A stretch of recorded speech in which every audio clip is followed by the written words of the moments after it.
عن أبي محذورة رضي الله عنه أن النبي صلى الله عليه وسلم علمه هذا الأذان: الله أكبر الله أكبر. عن ابن عباس رضي الله عنهما أن رسول الله صلى الله عليه وسلم لما بعث معاذا إلى اليمن فقال: إنك ستغدو على قوم أهل كتاب فليكن أول ما تدعوهم إليه عبادة الله. قال رسول الله صلى الله عليه وسلم: إن من الشجر شجرة لا يسقط ورقها وإنها مثل المسلم فحدثوني ما هي. قال: خرج علينا رسول الله صلى الله عليه وسلم فقال: ما لي أراكم رافعي أيديكم كأنها أذناب خيل شمس، اسكنوا في الصلاة. فأشار إليهم رسول الله صلى الله عليه وسلم بيده أن أتموا صلاتكم. قال: ثم دخل رسول الله صلى الله عليه وسلم فأرخى الستر. بسم الله والصلاة والسلام على رسول الله وعلى آله وصحبه وسلم وبعد. ci gaba daga inda muka tsaya a wannan darasi da muke tattaunawa akan tarihin Imam Bukhari, daga sunansa, haihuwarsa da kuma renonsa, da mun zo kan gaba cewa mahaifinsa ya rasu ya bar shi yana jinjiri, mahaifiyarsa ta ci gaba da renonsa da tarbiyyarsa da kulawa da shi, wanda wannan muke son mu yi ishara zuwa ga fitattun malamai a tarihin musulunci wanda iyayensu mata su suka tarbiyyantar da su, ba iyayensu maza ba, wanda la shakka muna bukata mata su ɗauki darasi daga irin wannan, wanda daga cikin wato mutanen da aka san su a tarihin musulunci suka yi fice malamai, akwai Imamu Malik bin Anas, Imamu Daril Hijra, wanda mazhabinsa mafi yawa a nan da shi ake amfani. To Imamu Malik yana ɗaya daga cikin waɗanda mahaifiyarsa ita ta tarbiyyantar da shi, ita ta rene shi, ita ta ɗora shi ta kai hanyar ilimin addini. Saboda haka la shakka ashe nan ke ma za ki iya yin haka, iyaye mata za su iya yin wannan, su fito su tarbiyyantar da 'ya'yansu su zama abin koyi a cikin al'umma, wanda aka si duk lokacin da iyaye mata suka watsar da gidajensu, suka bar gidajensu, suka fita gurin da ba shi ne abin da aka ɗora musu ba, to dole al'umma ta shiga cikin wani yanayi wanda la shakka muna ganin irin taɓarɓarewan tarbiyya da lalacewan tarbiyya ta sanadiyan wannan abin. To Imamu Malik yana ɗaya daga cikin wa'anda mahaifiyarsa ita ta masa tarbiyya, kuma duk a duniya yau in an ambace Imamu Malik an san kowaye Imamu Malik. Hakan nan daga cikin fitattun malamai da suka shahara a musulunci akwai Imamu Shafi'i rahimahullahu ta'ala, shi ma mahaifiyarsa ita ta rene shi, ita ta masa tarbiyya, ta ɗora shi akan ilimi, akan karatu, wanda ya zo cewa saboda ma kulawa da take yi da karatunsa, takan yi sana'a, nazare, abin da ta samu takan ba Imamu Shafi'i ya je neman ilimi da shi, kenan takan kashe masa kuɗi akan neman ilimin addini. Saboda ka Imamu Shafi'i kuma mun san kowane ne shi. Hakan nan daga cikin fitattun malamai da iyayensu mata suka yi masu tarbiyya akwai Imam Al-Thawri, Sufyan bin Sa'id bin Masruq Al-Thawri rahimahullahu ta'ala, shi ma dai mahaifiyarsa ita ta masa tarbiyya, ta ɗora shi akan ilimi, kuma yana cikin fitattun malamai wadda duk waɗannan waɗanda muka ambata suna da mazhabobinsu wanda suke ra'ayi, wanda ake fatawa da abin da suka faɗa na ilimi. Hakan nan daga cikin fitattu waɗanda iyayensu mata su suka masu tarbiyya, suka ɗora su akan ilimi, aka san su a duniyan musulunci, a duniyan ilimi, akwai Imam Al-Auza'i, Abu Amr Abdurrahman bin Amr Al-Auza'i, Imam Ash-Sham, wato wannan bijimin malami, masanin hadisi, masanin fikihu, masanin tafsiri, jagora na mutanen Sham, wanda mazhabansa ita ta fara shiga Andalus kafin mazhaban Imamu Malik. Saboda haka shi ma dai tarbiyyar mahaifiyarsa ce, saboda haka wannan kaɗan daga cikin fitattu wanda kowanne a cikinsu wato abin koyi ne, abin jinjina ne a idan ana maganan musulunci da wadda suka ba wa musulunci gudunmawa wajen karantar da al'umma da wajen rubuce-rubuce. To Imamul Bukhari shi ma dai mahaifiyarsa nan ita ce ta masa tarbiyya bayan rasuwan mahaifinsa yana ɗan yaro. Yake cewa yana daga cikin abubuwan da suka faru da Imamul Bukhari bayan mahaifiyarsa tana rainonsa ya makance yana yaro, wanda makancewan Imamul Bukhari ya dami mahaifiyarsa kamar dai yadda aka san mahaifiya takan damu da ɗanta ta shiga wani yanayi idan ya shiga damuwa. To wannan ya saka baiwar Allah mai addini ce takan mai da al'amarinta zuwa ga Allah, wanda ta san cewa la shakka duk mutumin da ya mai da al'amari zuwa ga Allah ya roki Allah da gaskiya, Allah yakan amsa kuma ya biya bukata. To akan wannan mahaifiyar Imam al-Bukhari take ta addu'a tana kuka akan wannan rasa idanun da ɗanta ya yi, tana wannan kuka tana addu'a.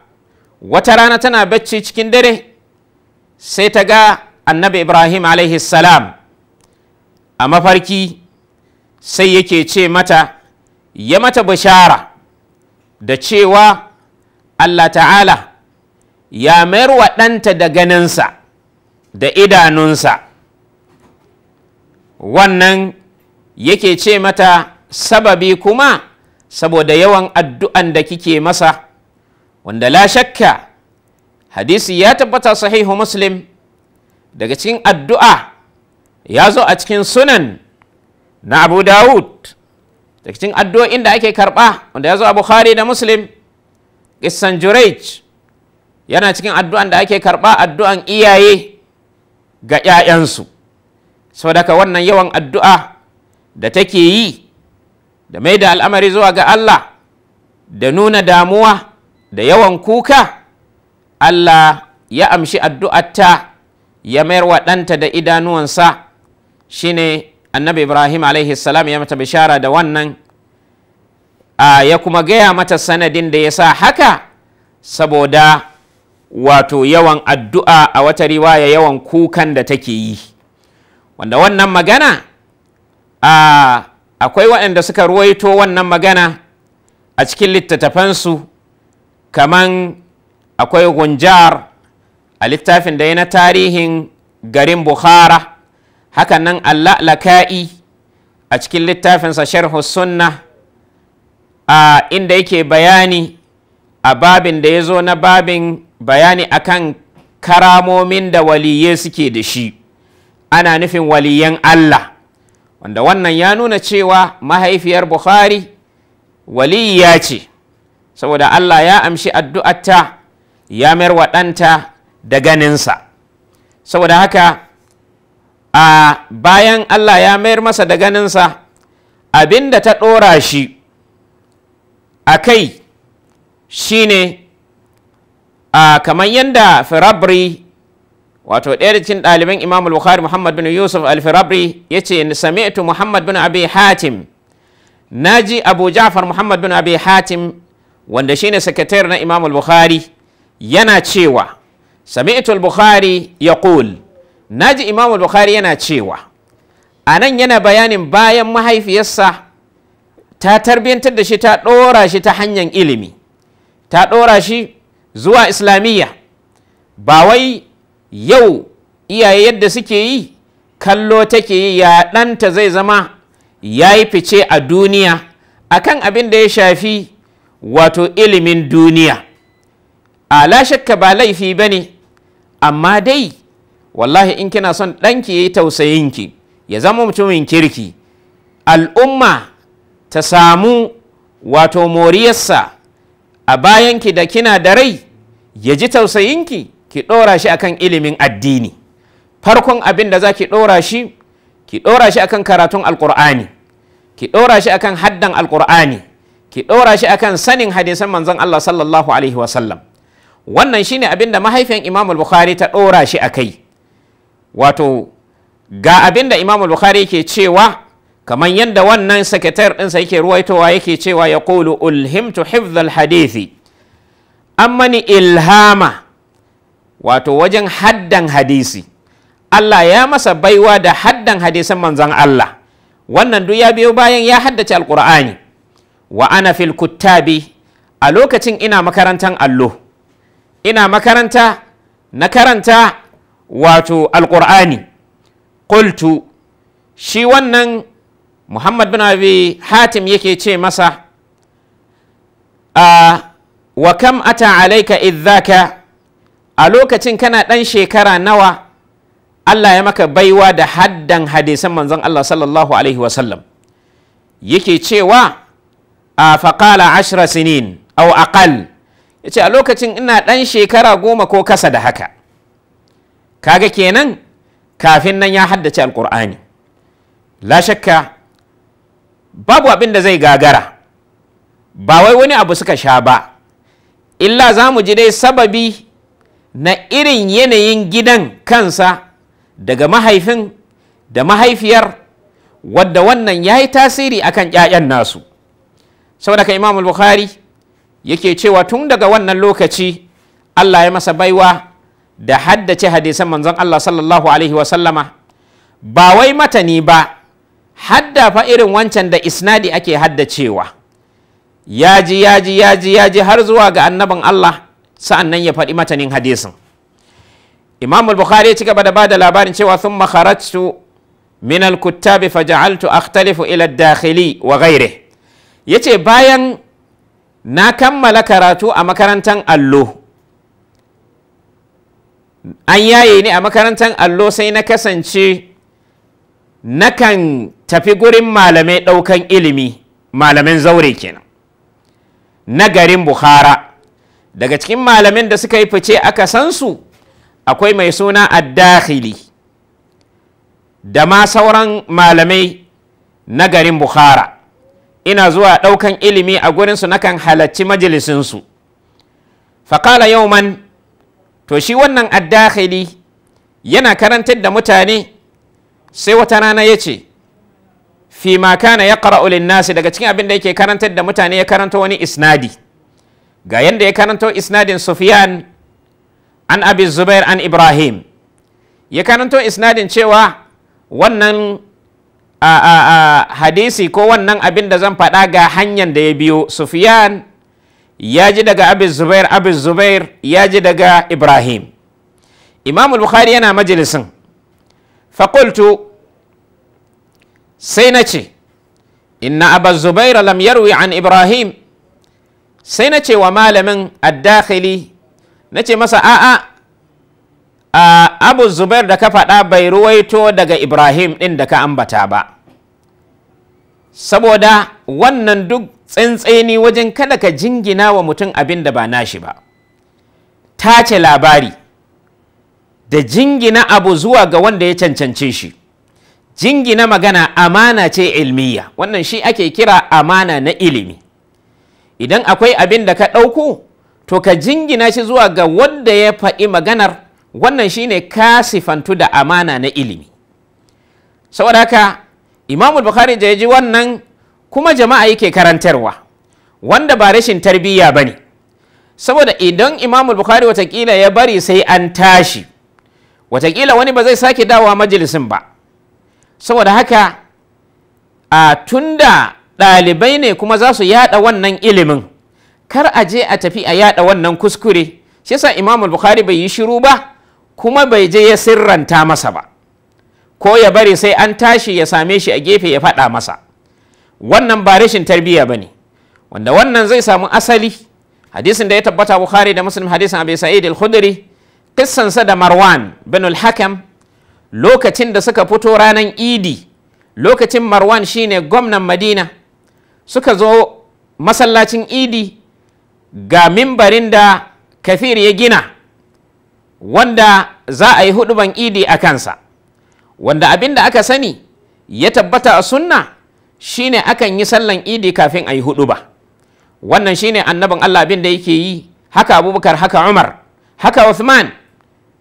Saboda ka shi Marwan da suka fito da Abu Sa'id al-Khudri suna tahowa ga jama'a ana jira, Marwan yana isowa sai ya soma hawa minbari zai yi huduba. Abu Sa'id bai kyale shi ba, ya janyo shi sai ya fisge ya haura kan minbari. Abu Sa'id ya je ya zauna ya yi hudubarsa ya yi sallah.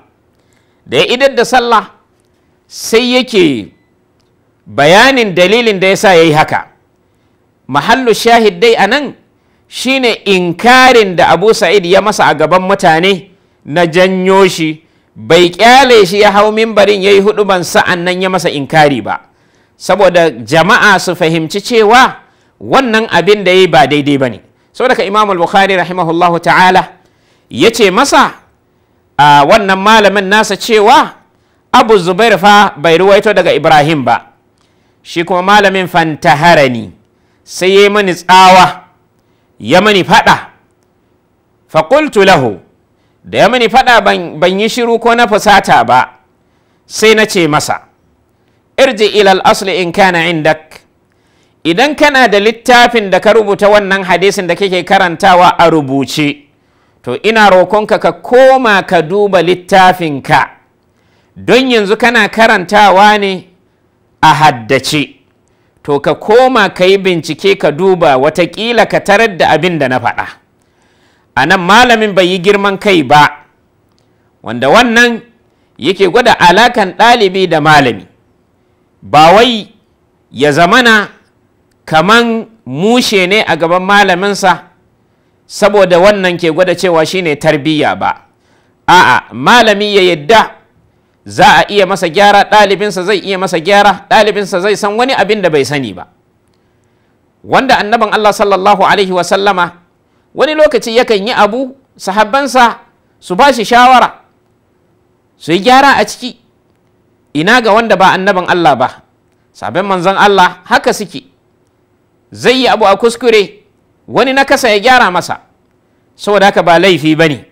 Mu fahimci wannan daga cikin laduba na karantarwa, amma ɗalibin ya zama da cewa ya sifantu da ladabi wajen yin wa malamin raddi. Akwai ladabi a ciki da girmamawa. Saboda haka anan sai ya ce wa malamin nasa ya koma asalin littafinsa da ya rubuta wannan hadisin a ciki, idan dai yana da shi.